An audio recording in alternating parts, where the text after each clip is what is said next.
Well, I want to introduce my colleague, Dr. Ahmet Kurucan. He's one of my abis, and he's also a scholar of Islamic jurisprudence, just like me. Thank you. Pardon? Thank you. It's very good. Thank you. And we prepared this paper together, but I will be presenting it in English, and he will join me in some cases, and if something. But he would like to sit. Thank you. So he's actually. Okay, there we go. He's protecting me and always. Anyhow. Well, let me say this paper is about the core values of Hizmet Movement, and we work together with Mr. Dr. Ahmet Kurucan in a community together to present this paper and this work. That's why the valuable contribution of Ahmet Kurucan is very important. Now I'm beginning with my presentation.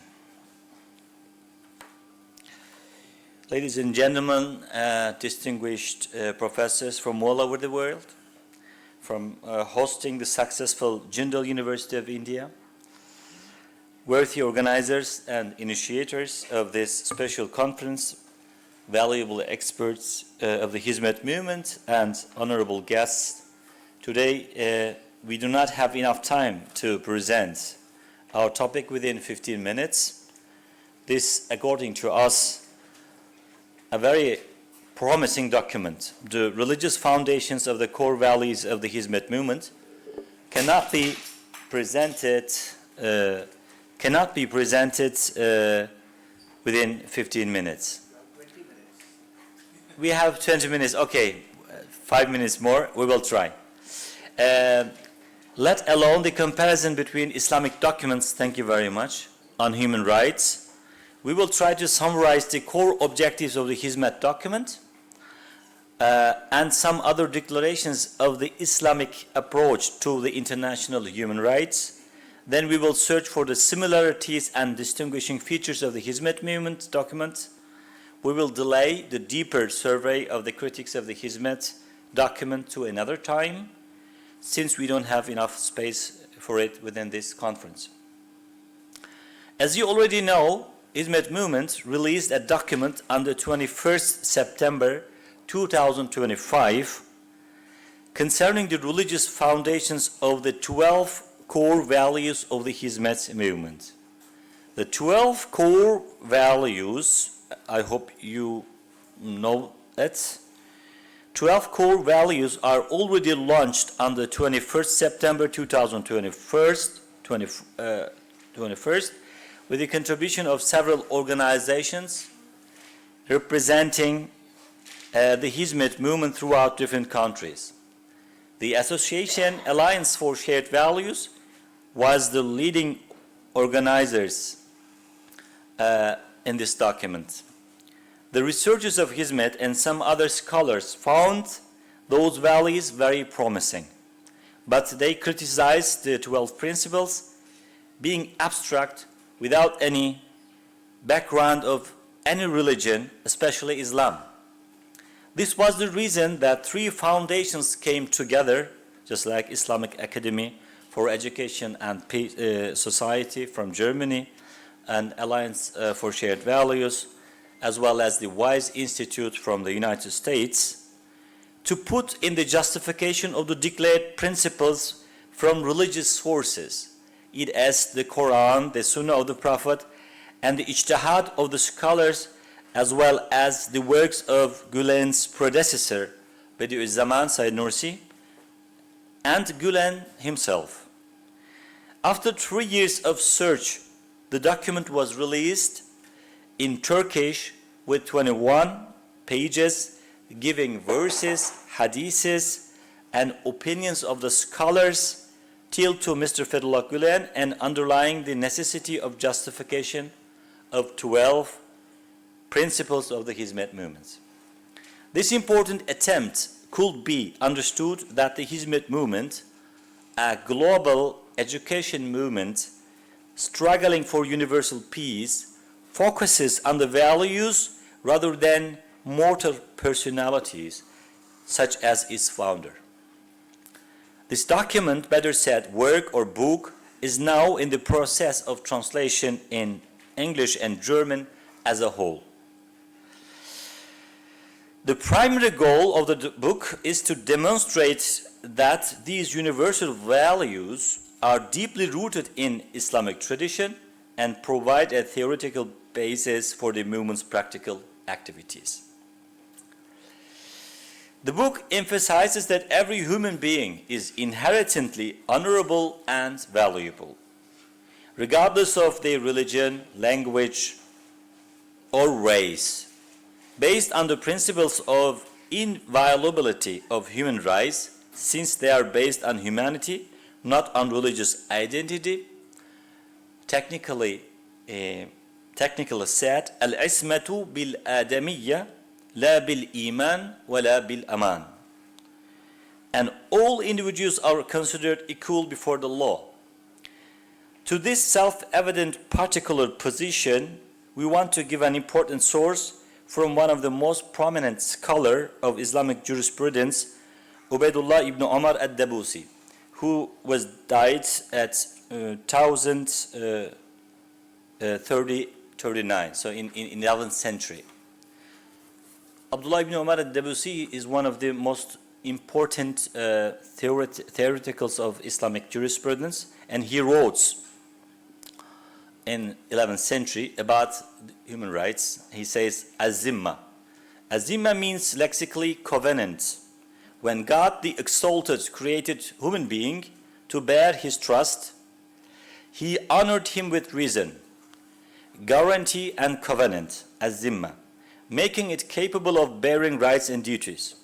He granted him, human being, him is, please don't understand this just one gender, but human being, the Adam, and all the human beings, the right to life, protection of inviolability of the life, and freedom, hurriya, and property, ownership, malikiya, so that he might bear his rights.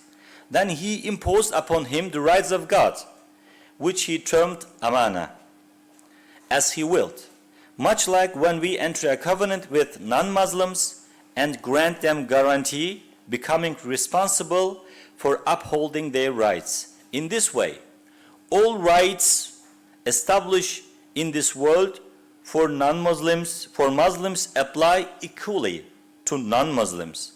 No human is created without this guarantee, az-zimma. Thus, no one is created without being worthy of legal rights being imposed upon him.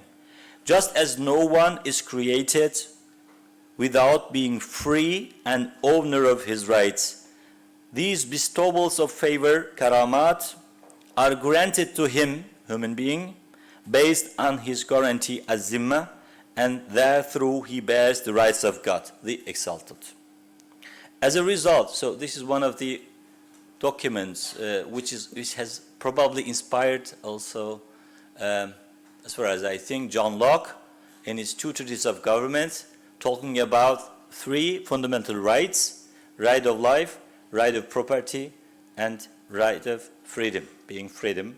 So I wrote an article about this situation, comparing John Locke and Abdullah ibn Omar al-Dabusi. There are 700 years difference between them, but they inspired each other, as far as I see, because he was inspired. Anyhow, as a result, the movement, Hizmet movement, advocates for social justice, equality of opportunity, and the necessity of conducting all activities with the framework of national and universal legal principles, adhering to norms and transparency and accountability. Another important value of Hizmet movement is social peace and positive action. Hizmet is defined as a peaceful movement that categorically rejects the use of violence, as said before, as a political tool. Following the principle of positive action, müsbet hareket, it prioritizes constructive and peaceful methods over destructive ones. A Hizmet participant aims to be a person of trust, al-amin, ensuring that no harm comes to others from their actions and words. Another important value of Hizmet movement is the empowerment of women and ethical framework. So I'm combining them together to make it short. The movement promotes the empowerment of women and their participation in all areas of social life without discrimination. It operates within an ethical framework defined by honesty, trustworthiness, and fairness. A fundamental tenet is that legitimate and righteous goals can only be achieved through legitimate and righteous means. Another important value of Hizmet movement is pluralism and volunteerism. Individual and social diversity is embraced as a form of divine wealth. As we said before in the opening, the diversity. Participation in the movement is entirely voluntary. Individuals are free to join or leave based on their own choices. Volunteerism is seen as a sincere dedication to the development of humanity without expecting any worldly rank, material reward, or even appreciation in return. And a further value, common mind and civil independence decisions. Common mind within the movement is made through consultation, istishara, and the common mind rather than individual charisma. Hizmet maintains its character as a civil and independent movement, not serving as an extension of any state or political entity. It explicitly rejects the transformation of religion into a political ideology or its instrumentalization for political purposes. An active citizenship, environment, and the holistic approach to human being. An active citizen involves taking social responsibility to solve human problems. The environment is regarded as a sacred trust to be preserved for future generations. Finally, the movement advocates for the integrity of mind, science, and heart spirituality. It argues that true human perfection is achieved by balancing intellectual development with spiritual discipline, as you stated before. In conclusion, this book, The Religious Foundations of the Core Values of Hizmet Movement, serves as both a guide and a compass for future generations and an identity card for the global public to understand the vision, values, and religious foundations of the Hizmet movement. On the other hand, the authors, just like Mr. Kurucan and I, foresee a possibility of this work serving as a role model for other communities of Islamic motivation. The compatibility of religious approaches with international human rights standards is not only an issue of Hizmet movement. Similar attempts and approaches to universal human rights discussions have already emerged within the frameworks of Muslim countries, communities, and foundations. So I want to state some of them, not all of them, but some of them. One of them is, the most important of them, is actually the Cairo Declaration, but I named them from the beginning. In 1981, there was a paper released which is called Universal Islamic Declaration of Human Rights, a private initiative that relies heavily on Quranic and Hadith citations for every right. It maintains a clear distinction between Muslims and non-Muslims regarding public office and legal status. This is the first document. And the second document is the Cairo Declaration. This is important. 1990. Although non-binding,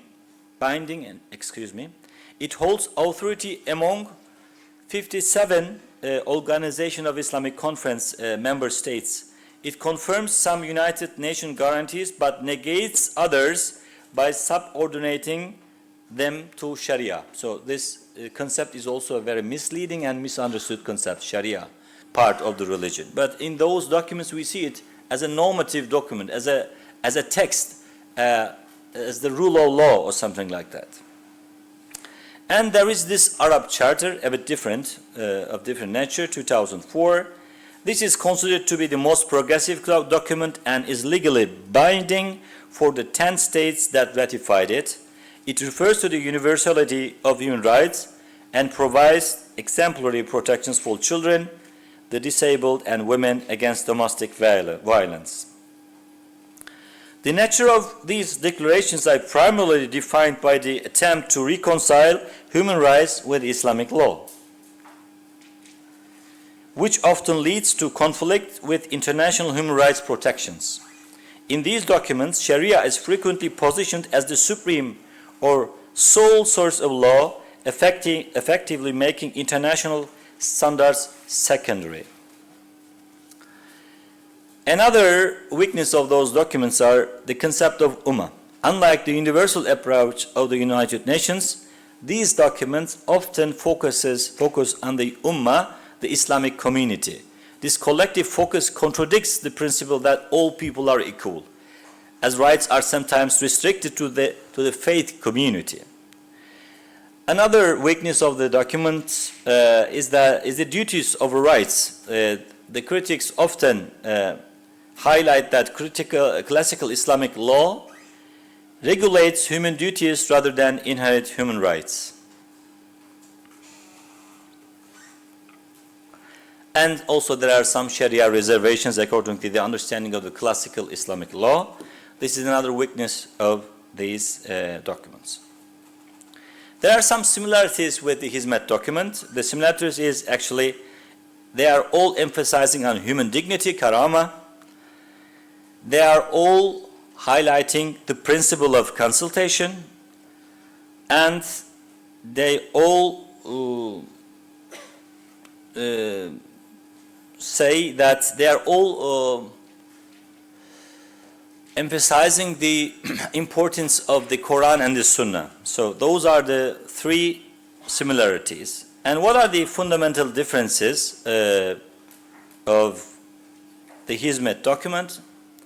There are 7 fundamental differences of the Hizmet document, religious foundation of the core values, according to the other Islamic declarations concerning human rights. One of them is that the academic source, this document points out that the understanding of ummah, Hizmet document expresses full respect for all rights and freedoms in the United Nations Universal Declaration of Human Rights without such legal reservations. It emphasizes performing activities within the framework of both universal law and the laws of the countries where participants live. And the approach to gender equality, Islamic declarations are making gender equality before law a bit relative. But the Hizmet document emphasizes the empowerment of women. This is very important. The other difference is ummah-centric and universal human-centric approach. The documents concerning human rights within the context of Islamic law, they concentrate themselves on the notion of ummah. The Muslim ummah is important, and the others are not really in the center. The Hizmet document, on the other hand, sees all the humanity as a family and aims to serve all humanity regardless of religion, language, or race, pluralism and diversity are embraced as a divine richness. The fourth difference is the relationship between religious and politics. Islamic declarations, all documents are often drafted by intergovernmental bodies or organizations with political weight. Hizmet document, Hizmet defines itself as a civil and independent movement, explicitly rejecting the turning of religion into a political ideology or its instrumentalization for political power. The fifth difference is, I also pointed it, the conservation of the Sharia. And the sixth one is the Islamic documents approach religion only from a legal point of view, whereas the Hizmet document for religion's foundations tries to see the human being as in a holistic way and tries to give core values for how to deal with intellect and heart, mind and spirituality in an independent and constructive way. The Hizmet document, as the seventh difference, defines universal peace as a proper goal of religion and as a means of achieving this goal, emphasizing on positive action rather than negative reaction and military interventions. Just 2 minutes, I'm making the conclusion. Thank you. The religious foundations of the core values of Hizmet movement. This document, released on September the 21st, 2025, establishes a comprehensive theological justification for the movement's 12 core values by synthesizing primary Islamic sources, the Quran and Sunnah, with the intellectual contributions of prominent scholars such as Imam Al-Azam, Abu Hanifa, Al-Ghazali, Bediüzzaman Said Nursi, Fethullah Gülen, distinguishing itself from traditional Islamic human rights declarations such as the 1990 Cairo Declaration, which often subordinate universal freedoms to so-called Sharia-based reservations. The Hizmet document affirms the Universal Declaration of Human Rights without legal caveat. By prioritizing the principle that human inviolability is rooted in humanity rather than religious identity, the new movement shifts from an ummah-centric focus to a holistic, universal, human-centric paradigm that advocates for the full empowerment of women in professional and scholarly roles. Ultimately, the framework characterizes Hizmet as a civil, independent entity that rejects the instrumentalization of religion for political ends, instead emphasizing positive action and the synthesis of scientific intellect with spiritual discipline to foster global peace and social justice. Thank you.